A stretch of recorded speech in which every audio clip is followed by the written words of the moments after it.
Welcome to Country, City and Sea, Dutch Romantic and Hague School paintings from the Baker's Gift. This exhibition will be up until May 2nd at the Crocker, and we hope that the pandemic restrictions will be lifted between now and then so that you'll have the chance to come see it in person. There are just over 50 paintings in the exhibition from the Baker's Gift, which is over 250. This gift has come to us over a series of years, in a group in 2009, a group in 2012, and then the largest group in 19, 20, and 21. Born to a Dutch family in South Africa, the late Jan Baker's grew up in a household devoted to travel, music, and art. And one of the things in this household was a small collection of 19th century paintings, which, among other things, piqued the young man's interest. He then trained, when choosing a profession, he trained for medicine in Pretoria, South Africa, and then came to the United States. In the United States, he became chairman, eventually, of the Department of Otolaryngology at Wayne State University in Michigan. As he had the means, then he pursued his interest in art, including Asian, pre-Columbian, African art, and then eventually decided to narrow to the 19th century Dutch paintings that had been such a childhood interest. So the collection of over 250 paintings was built by Jan and his wife, now widow, Marianne Baker's. So between 1850 and the First World War, around 1850 and the First World War, paintings by the Dutch Romantics and the Hague School were some of the most sought after on both sides of the Atlantic. So to give you an idea, artists traveled back and forth between the United States and the Netherlands.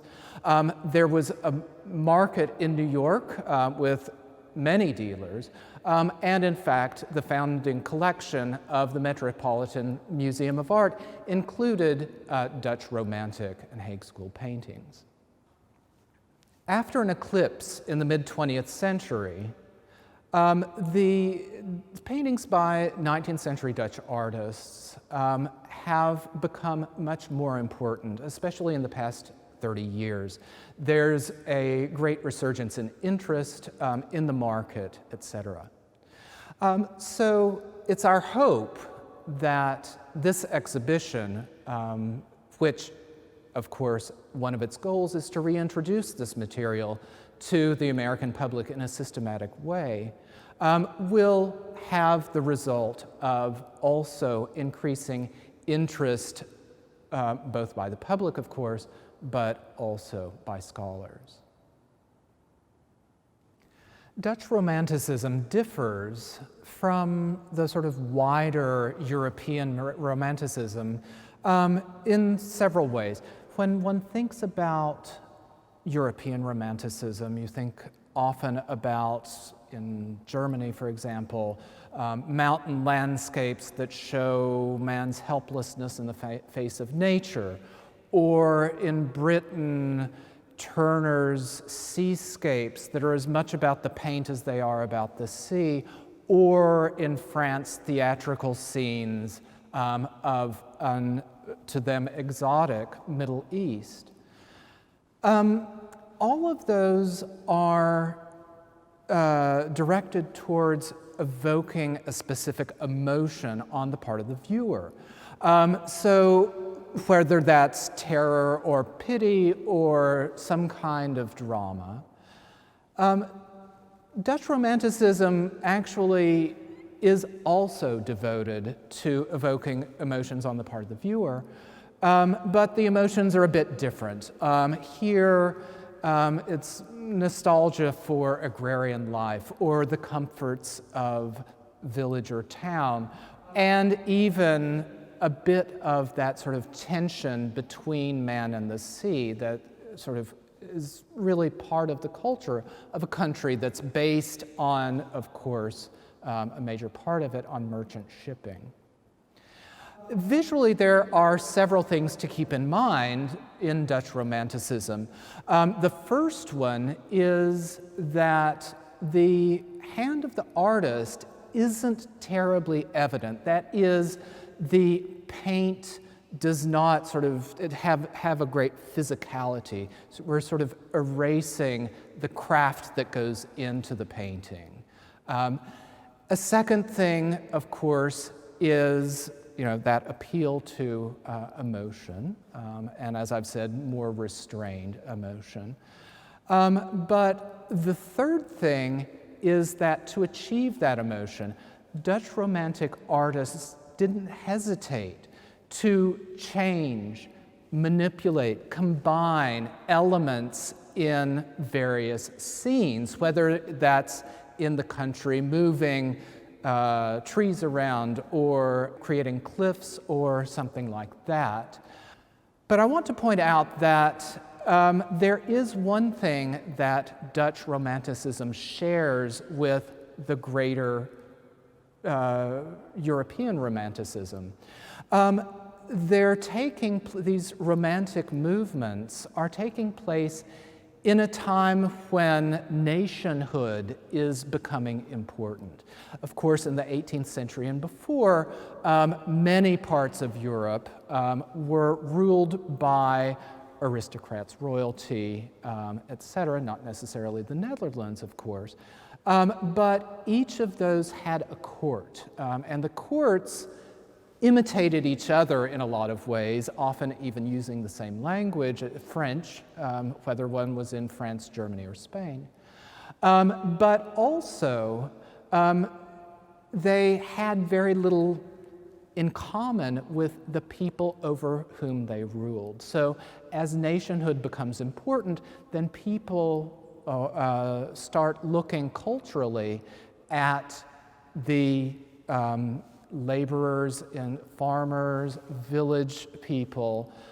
So if you think about the Brothers Grimm, for example, one of the things they're doing is to define the German language, and one of the ways that they do that, and to define German culture as well, is to collect tales from German villages, et cetera, et cetera. Now, in the Netherlands, of course, this takes a different form, but there's the same emphasis on tradition and on the life of ordinary people. This painting was made by Barend Cornelis Koekkoek, and he's a member of a family with at least 2 generations, of course, of artists, since his father was one, Johannes Hermanus Koekkoek. He trained under his father, and there are about 4 other artists with this last name, all of whom were very sought after in the 19th century in the Netherlands. This painting is interesting in several ways. First of all, if you look at the landscape, this isn't what you'd call a typically Dutch one. That is, there's this sort of rushing stream here. There are rather high cliffs above it. There's a hill with a ruin, etc. And if you think about the Netherlands and the composition of the landscape, there's actually relatively few places where you have a landscape as sort of rough as this. Perhaps Limburg in the south, for example, would be a place. But being a Dutch romantic, of course, Koekkoek isn't painting what's exactly in front of him. What he's done is to compose the scene very carefully. For example, he has 3 trees that sort of draw your attention. They're right in a line that gives you a strong diagonal here. And then he's added a ruin here, right at the end of the diagonal, to something to focus on, a farmstead, etc. And then he's controlled the light so that the foreground is cast in shadow, the background to some extent as well, because, of course, we're looking at a scene with a storm that's coming on. So the people here, there's two groups of them, both in the middle. There's this family who are taking their animals either to market or back from market to a field, something like that. And then there's this family here, and that's the family that's right in the middle, and we're supposed to focus on them because they tell us what's happening. Here, they're sort of fighting against the wind. The man's grasping his hat. The child is sort of bent over, and the woman is sort of wrestling with her scarf because there's this sort of windstorm coming in. So the wind goes this direction. You see this tree is bent over. This tree is starting to bend over. And so we're sort of having a little bit of drama here. But it's rather restrained in terms of the great drama of nature is rather restrained. It's just a windstorm. So what we have in addition is echoing this path is this stream, and that forms a nice little sort of way to focus our attention on the family fighting against the wind. In the distance, of course, there's a full-blown storm that is happening there. But if you'll notice, the clouds in the foreground, this storm is sort of coming, the wind's coming from the right, and the storm is in the background. I've said that Dutch romantics often arrange elements in a painting for emotional effect, and that emotional effect is often a sort of comforting, positive one. I personally find this one a little different. I find this painting slightly sinister, and I'll tell you why. We have these sort of black-dressed travelers along the road, one of them with a cane, sort of stumping along, and then you have this sort of gray cloud hanging over everything, and it's shadowed really the entire landscape. But the thing that sort of makes me think of something sinister is all of these birds or bats that are sort of gathering around the belfry of this church. So this is an unusual, I would say, Dutch romantic painting in that the emotion that the artist is evoking isn't necessarily one of comfort and home and that kind of thing. But it's also very beautiful, this wide expanse of landscape with very beautiful buildings, etc., coming out, and the glow of either sunrise or sunset in the background is achieved really very well. If you look closely, the brushwork here is a little bit looser than the brushwork that we've seen in other Dutch romantic paintings. There is a sort of correlation that sort of points us towards loose brushwork. This artist, Johannes Wernardus Bilders, is the artist who first settled in the village of Oosterbeek, a village that you may have already heard me talk about. It's a village outside, in the countryside, outside the Hague, where many patrons vacationed. And Wernardus Bilders' fame soon spread, and it drew other artists to where he was. Now, those artists, of course, are the ones who had visited France, and then afterwards formed the Hague School in the 1870s.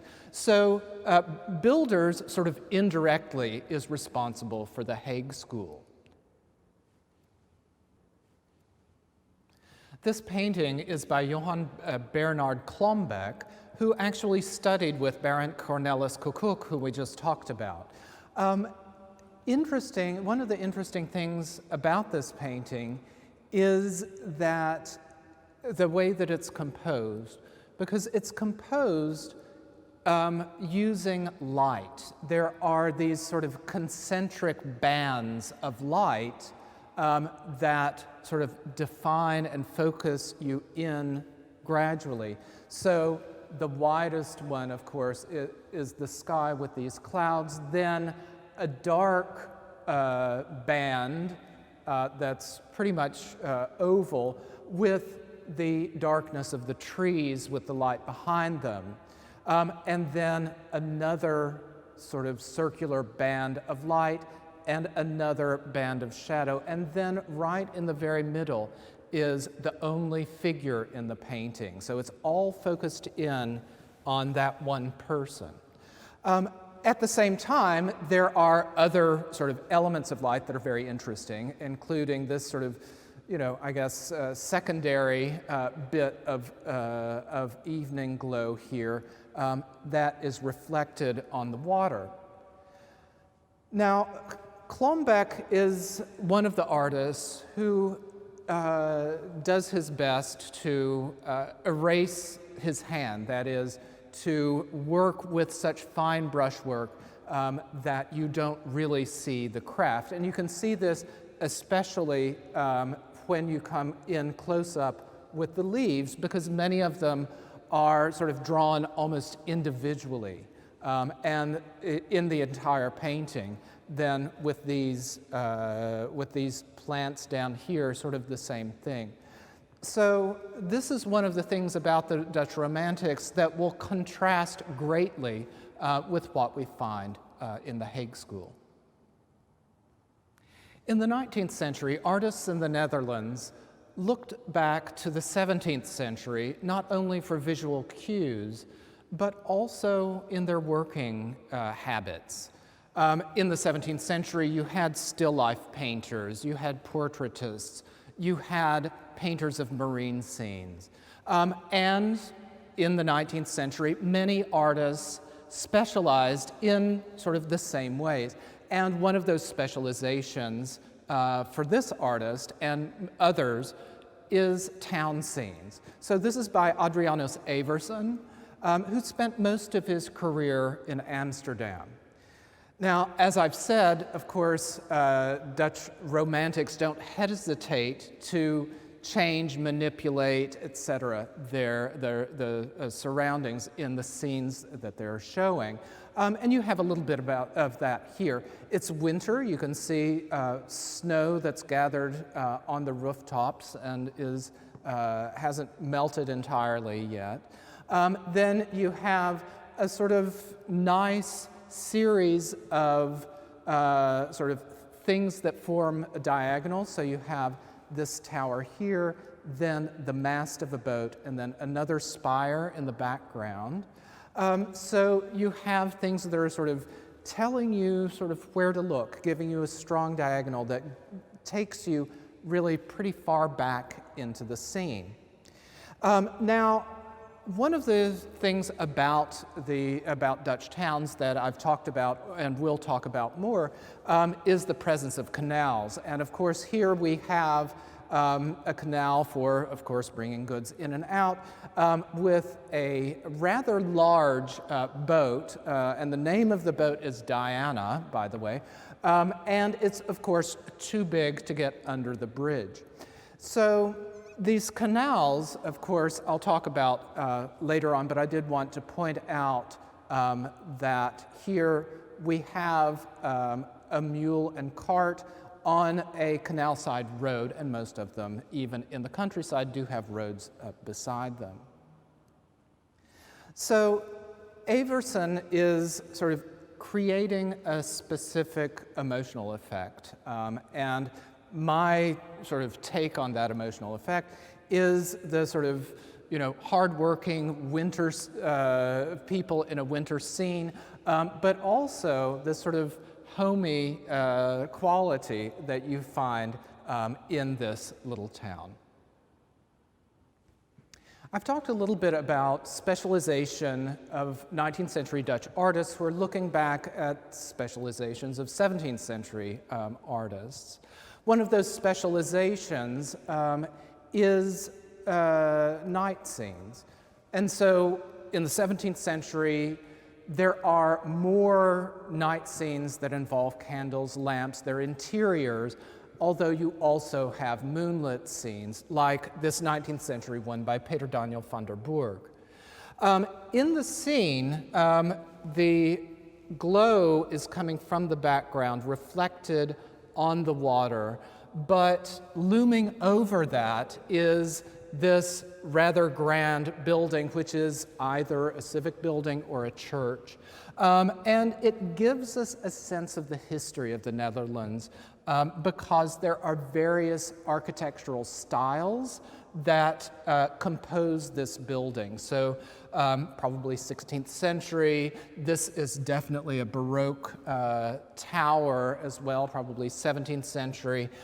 This facade might even be 18th century. So there's quite a variety of architectural styles.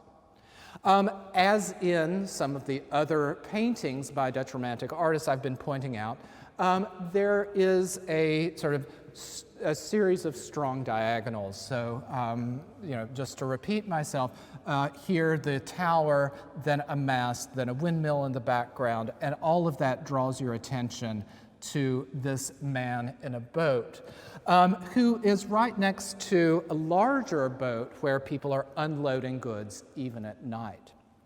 Now, these night scenes, as I've said, were very popular in the 19th century, and in fact, there were sort of new specializations that developed.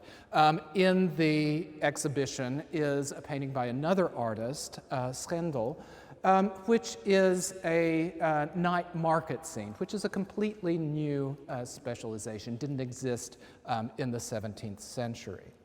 And in fact, night scenes, his night scenes, were so popular that he gained the nickname Monsieur Chandelle, Mr. Candle, because he did so many of them. Burgh does more of the exterior scenes and focuses really very much on moonlit scenes. This is one of those Dutch Romantic scenes that's very homey in a lot of ways. It's a bustling market scene with lots of people who are buying and selling vegetables. There's a woman with a cart, donkey cart, that's sort of bringing more goods in. And then the surroundings, the architecture is very interesting and very sort of homey in some ways. This small house, for example, with this sort of projecting almost bay window on the second floor, and then this very typical sort of stepped roof line on this house, this one over here that's of course much grander in the background.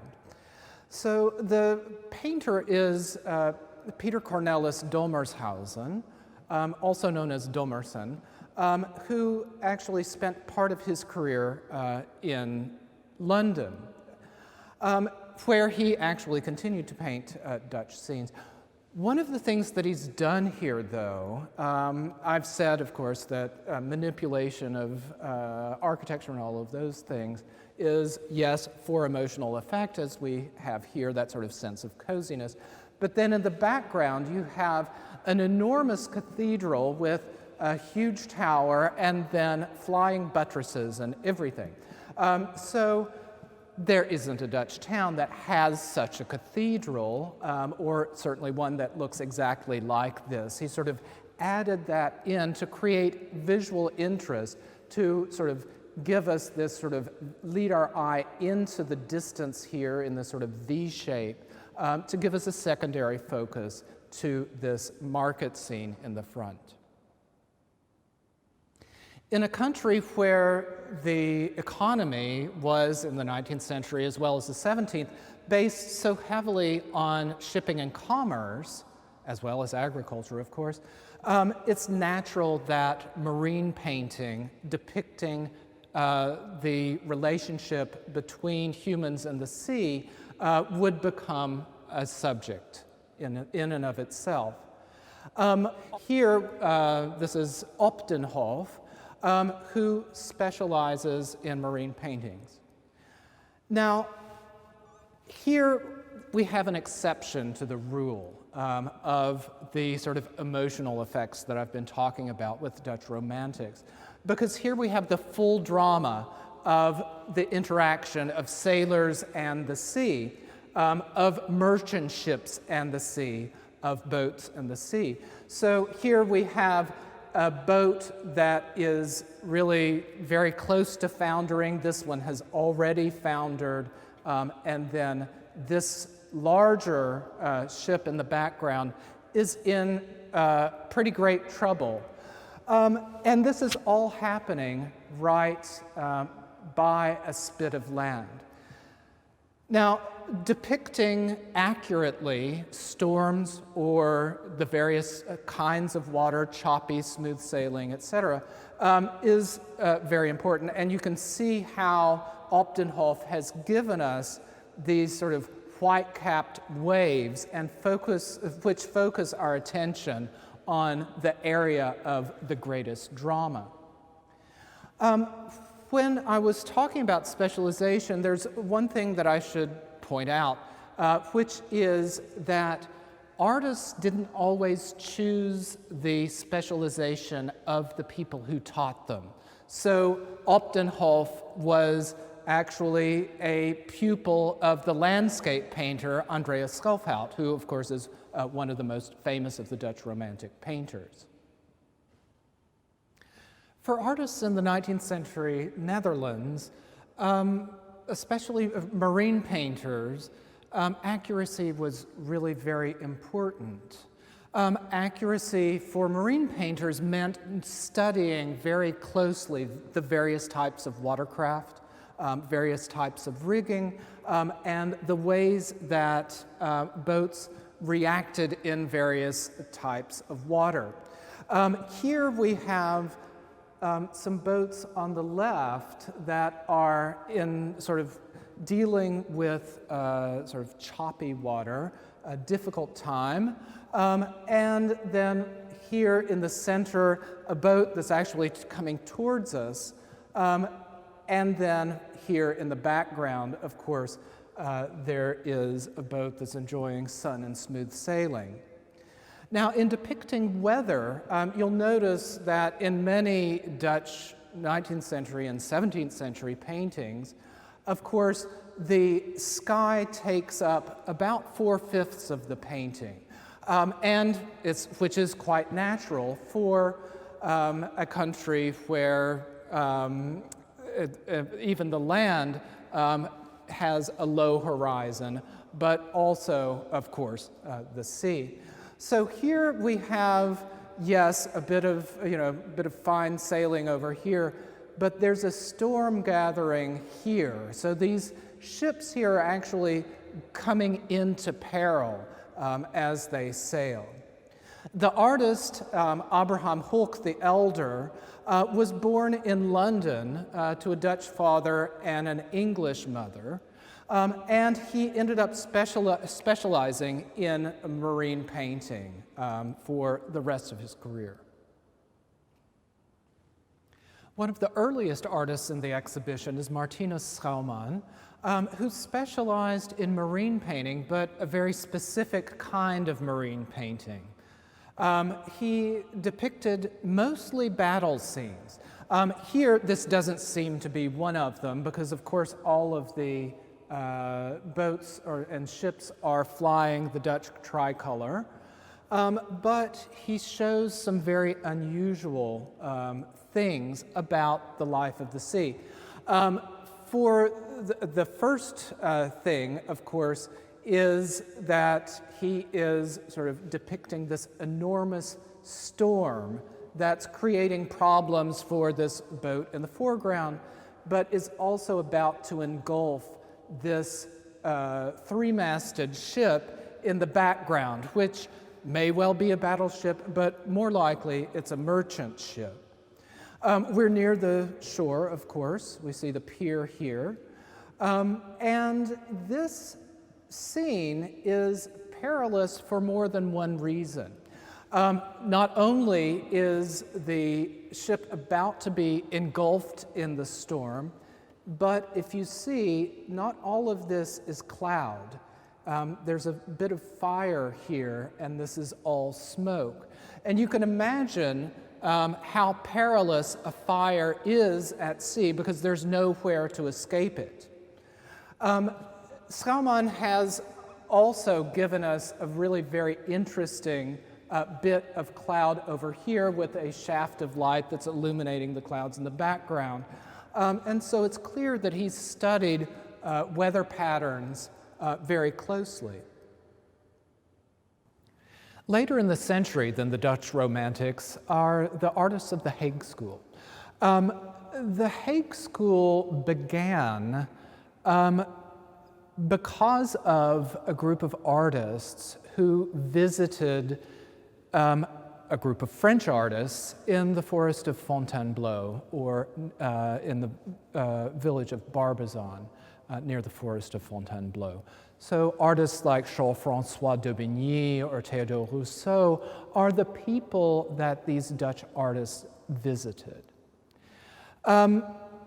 So those French artists were known as the Barbizon School, and you can't really say that the Dutch artists imported the Barbizon School to the Netherlands, because really there are just some visual things mainly.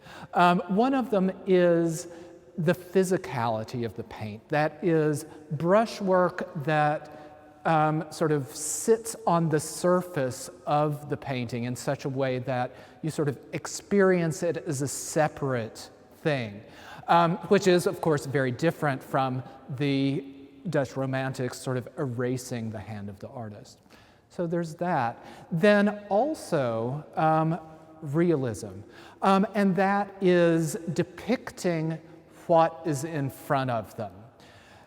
Now, the Hague School, by the time they're visiting the Barbizon artists, really, and certainly by the time that the Hague School really sort of becomes the Hague School in the 1870s, photography is very much a part of people's lives. So the idea of composing things, choosing different elements to create a pleasing view is much less important. And you start seeing things that you see in photography, like things implied outside the picture frame, or cropping in an unusual manner, that kind of thing. So, and of course, they're also going out into nature to paint these scenes, or of course, to the town or to the sea. Now, the third thing that the Hague School artists tend towards is a restricted palette. That is, they tend towards grays, browns, muted greens, as here, muted blues for scenes of the sea and sky. That is, a stylistic choice that they made, and of course, perhaps they were being more honest about the Dutch climate, but in any case, this tonalism is very much part of what the Hague School artists do in terms of technique.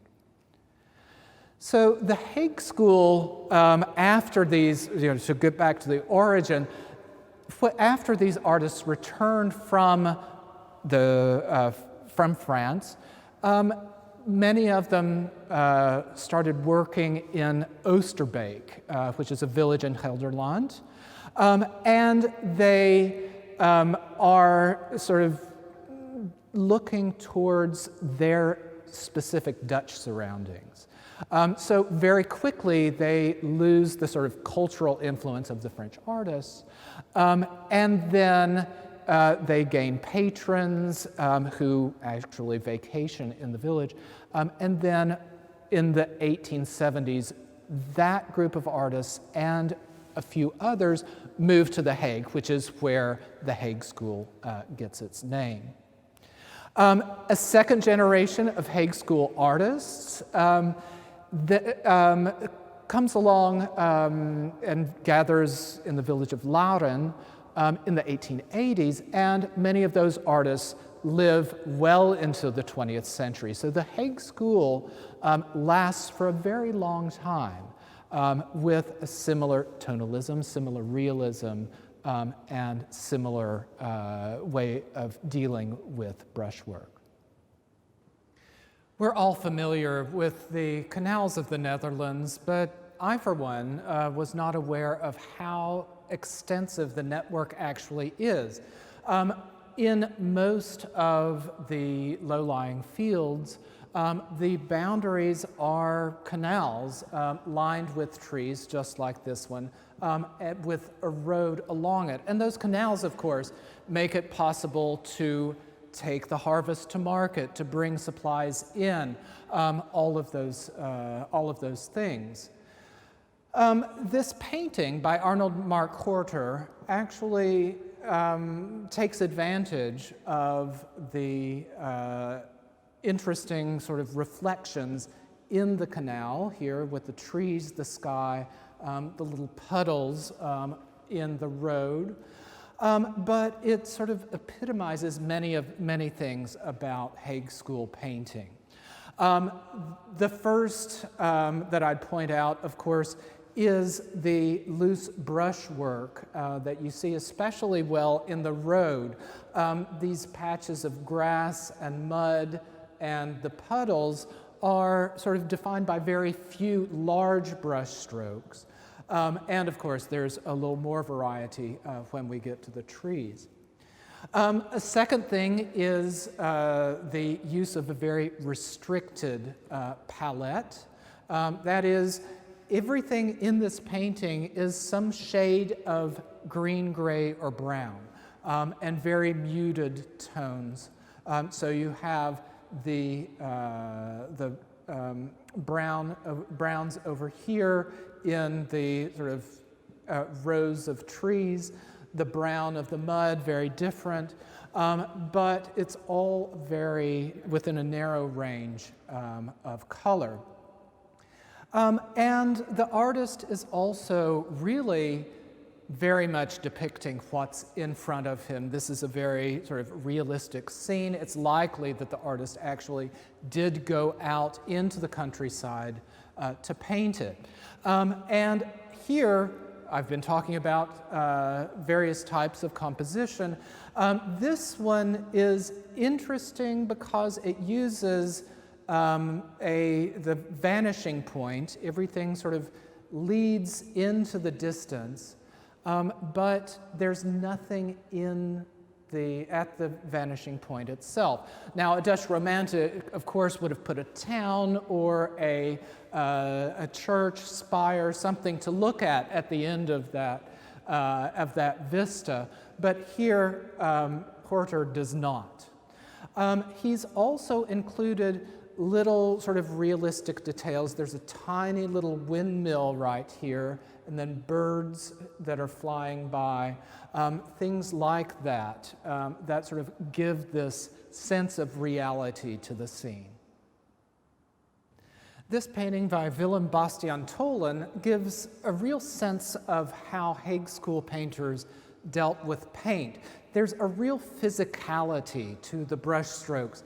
Here, these along the horizon line almost sort of jump up off of the surface of the canvas, very highly built strokes. The artist is depicting as one of the sort of unique or unusual environments in the Netherlands and in northern Germany.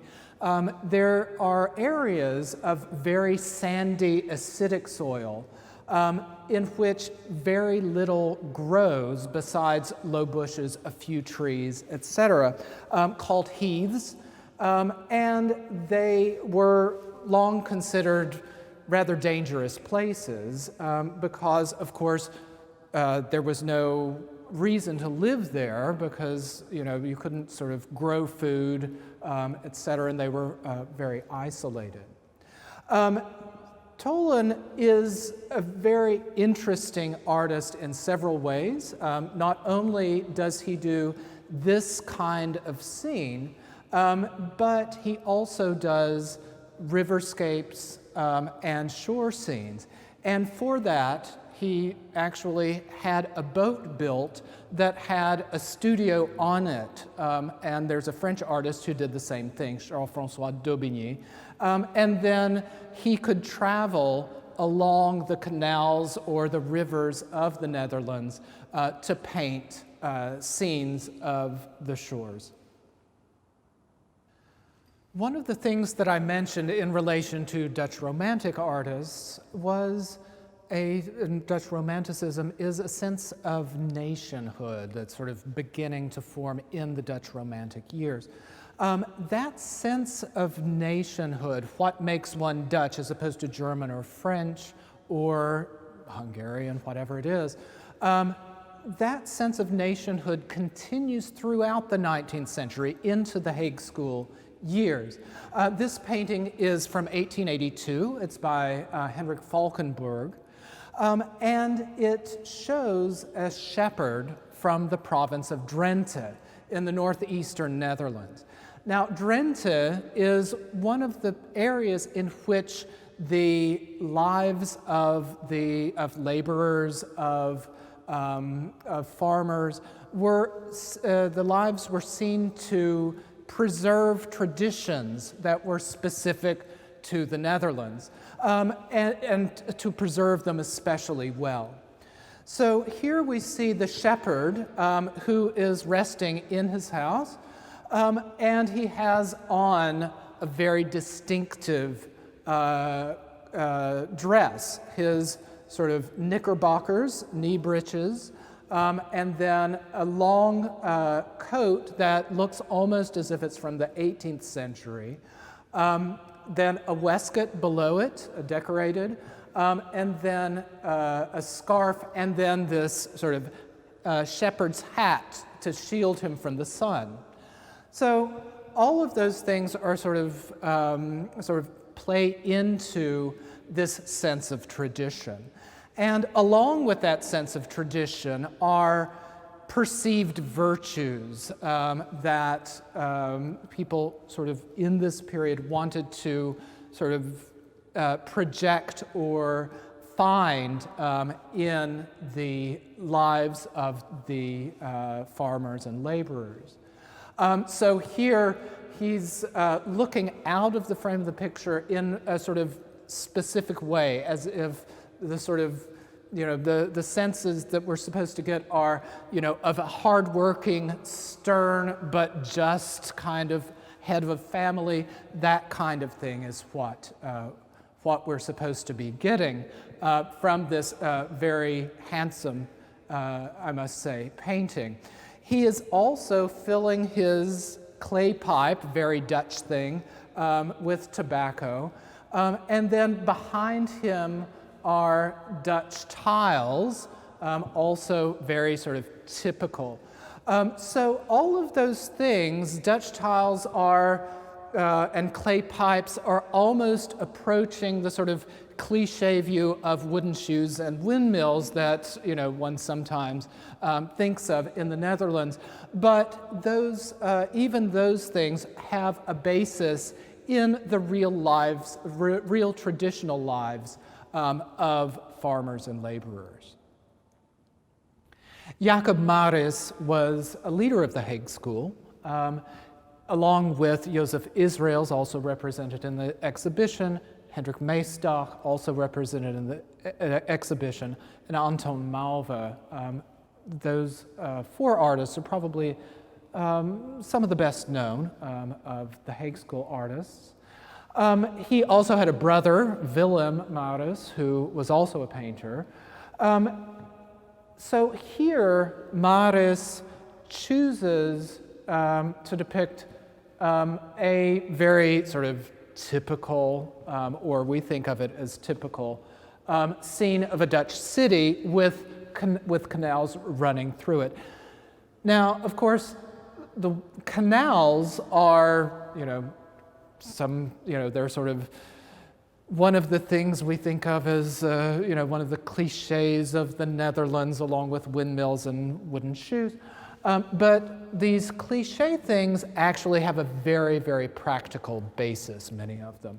And the canal system, which makes possible the huge, the huge amount of commerce that happened in the 19th century and before, this system of canals is really part of the urban fabric. So what we see here, if you think about it in a certain way, it's like a busy urban scene with lots of commerce, except the commerce is taking place in boats, not in trucks and highways. So canals are so much part of the urban fabric that the grandest houses in places like Amsterdam often face the canals. And another thing about those houses is that they also, in addition to housing people, house goods. So these hooks or beams here with pulleys on them are made for hoisting goods up into the warehouse levels of the houses.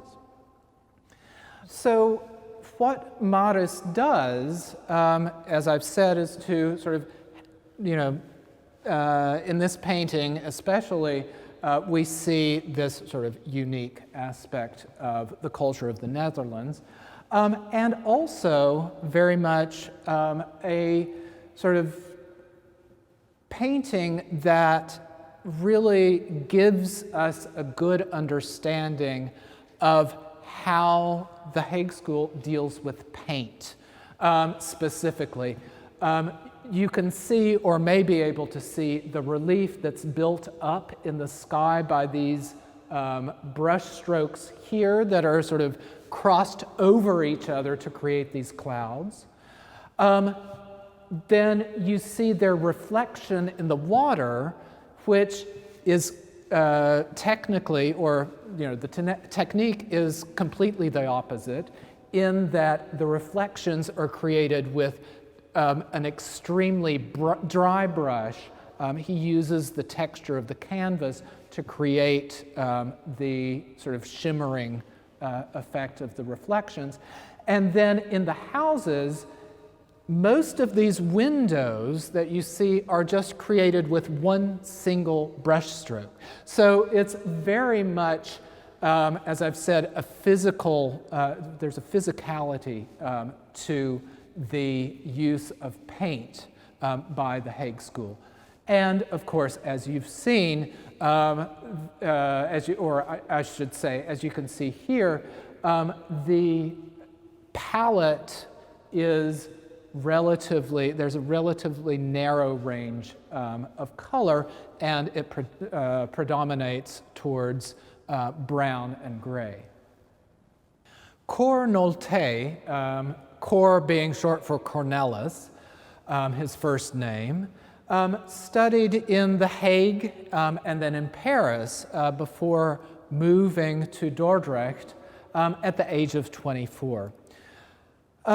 Here, he spent his entire career in the city, and here he sort of picks this is a very unusual view of the harbor in Dordrecht. Now, the harbor of Dordrecht is very famous. It's been a favorite of artists for centuries, starting the 17th century all the way through to the 19th. People depicted the inner harbor, where the distinctive church is, other buildings. It's a view that may well be familiar to you already, simply because it's been depicted so often. What Nolte does, on the other hand, is to depict where the real business of Dordrecht is happening, at least in his time, and that is the surrounding harbor, the sort of outer harbor. So here we have a building that's either a tank or something like that for a refinery or some other industrial building, other sort of smaller industrial buildings next to it. And then a line of boats, barges, etc., that sort of stretch into the distance. And then finally we have boats, and these three, plus this little very small boat right here, they're almost stretching into our space. So this sort of trapezoid of harbor is something that becomes very immediate to us. And it's a very modern scene that's depicted with a modern technique, this sort of tonal palette, etc., of the Hague school, which he had inherited, and then in a very modern way, in the way it's composed. Joseph Israels, one of the best known of the Hague school artists internationally, he never hesitated to depict the difficult lives of ordinary people. And in fact, that became a major part of his work. In this scene, we have an elderly man here who's receiving a visit from either younger relatives, associates, we don't really know. But if you think about how the lives of ordinary people were often structured in the 19th century, the death of the head of the family can very easily throw everything into chaos economically. So here he is either ailing or dying. We don't know which, again. He's just finished a meal. He's carrying a bottle either of medicine or something like, some kind of invalid refreshment. And then the visitors are here. This is a very poignant, emotional scene. So what Israel's wanted to do by not shying away from depicting these difficult moments in the lives of ordinary people was to draw attention to them so that change in the society to sort of minimize this kind of suffering might happen. Now, there's some sort of interesting things about the scene. You'll notice, of course, it's very dark and very typical of how the Hague school artists deal with light, very restricted palette, very few sort of high points. Probably the highest is right here with the bowl and the spoon. And the only light is coming from a window that we don't actually see. What you see, though, is a shutter, which, interestingly, is part of the bed. The bed is built into the back of the room. It's an entire box that comes out from the wall, and the shutters can be shut at night to keep the heat in, as much of a scene of suffering as this may be, I can imagine that having a bed that's so nice and sort of keeps the heat in nice and cozy would be a very pleasant thing. So Joseph Israels was of Jewish origin. He grew up in Groningen. And he did not, for most of his career, depict specifically Jewish subjects. He did that late in his career, and many of those scenes are actually quite joyful: weddings, festivals, all sorts of things, besides the sort of suffering of ordinary people that he had taken as subjects before. Johann Hendrik van Mastenbroek was trained in The Hague and Rotterdam, and he was influenced by Jacob Maris, whom we've already seen. For this painting, Mastenbroek chooses a port, and of course the 19th century is when the ports in the Netherlands start to expand greatly, and of course he would have seen that firsthand in Rotterdam. This port is actually not identified, but you'll notice how well he's chosen his view, because there is just a rhythm of various elements stretching from left, the close view at the left of this building, all the way to the distant buildings on the other side of the harbor. So we have a church here that's echoed by a mast right next to it, a larger mast here that's echoed by a building next to it. Then again, an echo here with a windmill and a mast. And then on top of that, there are all these interesting reflections that sort of double what's going on in this scene with the artist's brushwork. About that brushwork here, you're not able to see it terribly well necessarily from a distance, but again, as I was talking about earlier, there is an impasto. There's a certain sense of physicality of the paint, and he contrasts built-up areas with smooth areas, and then with areas of very dry brushwork for highlighting reflections, etc.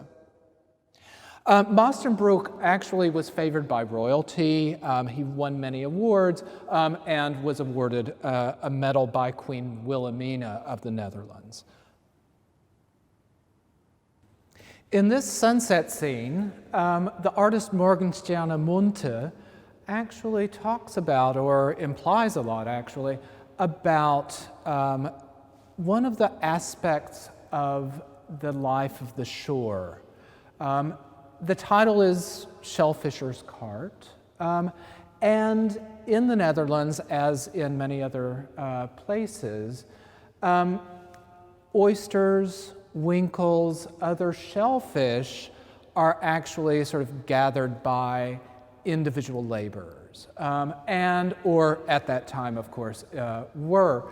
So it was really, really hard work for very, very little money. So this sort of winkle picker or oyster gatherer has been able to afford or borrow a cart and mule. So the painting in general, of course, is very typical in some ways of what we've seen in the Hague School. You're very familiar with the sort of loose brushwork, restricted palette, etc. So the scene, he composes it in such a way that just behind the mule is the sun, the setting sun.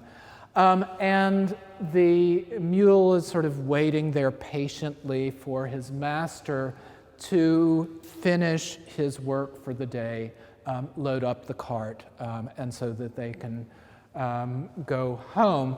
So in some ways, the sort of patience of this mule that's sort of silhouetted in this way, it sort of corresponds to a certain kind of almost misery on the part of the owner who has this very difficult life.